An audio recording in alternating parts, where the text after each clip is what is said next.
was before. You never talk about wrestling. You covered the wrestling circuit? Yeah, sure.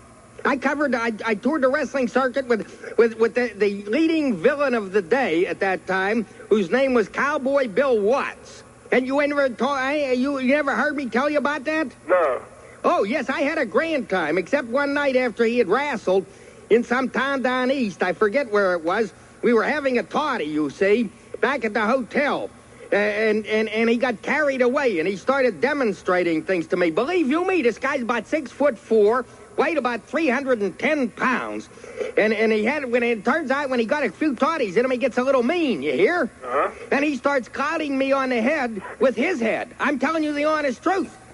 He gives me a boing on the head, to demonstrate. He's telling me how honest wrestling is, and I was a little cynical of it. So he gives me a demonstration. Boing. Now, it wasn't as bad as that thing that came out. Remember the guy out the networks in 2020 or something had some wrestler this year, decking a reporter, you remember? Yeah. Well, it wasn't as bad as that. But I says, Cowboy Bill, I said, that hurts awful much. Will you kindly settle down? And he gave me another boing on the head. And I said, please do settle down. I ain't equipped to take this kind of thing. So he settled down. Was that why you never talk about wrestling anymore? No, I don't. That's not the reason why. I had a traumatic experience with wrestling.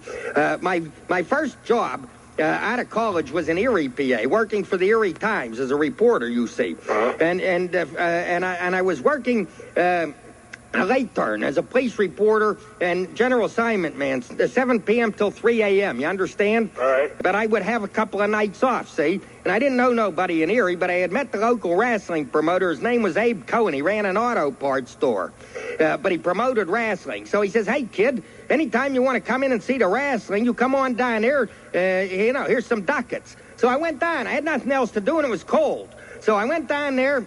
And he put me down at ringside, see, sitting in a press row at ringside.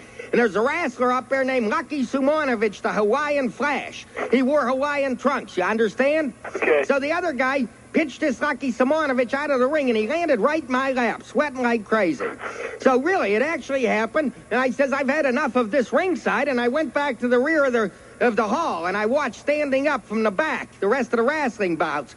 And then I saw the newspaper was owned by three brothers, you see, one of whom was rambunctious. And I saw this guy climb into the ring because he didn't like a decision, and he carried a chair into the ring. This is one of the three guys who own the newspaper. And he goes after the referee with a folding chair. And I says, this is kind of ridiculous. Here's a guy who's part of the family that owns the big paper in town and makes a lot of money, and he's in the ring charging a referee with a folding chair. I says, I don't care for this sport, if that's what it be. All right, but that explains a lot, though. Thank you very much, but I still think you're being exploited. Yoy! I love it. Bye now. Bye. Yoy. Double yoy. Cope on Sports. I'll be right back. What are you hitting that bell for? Play the commercial. Norman, why are you hiding under your desk?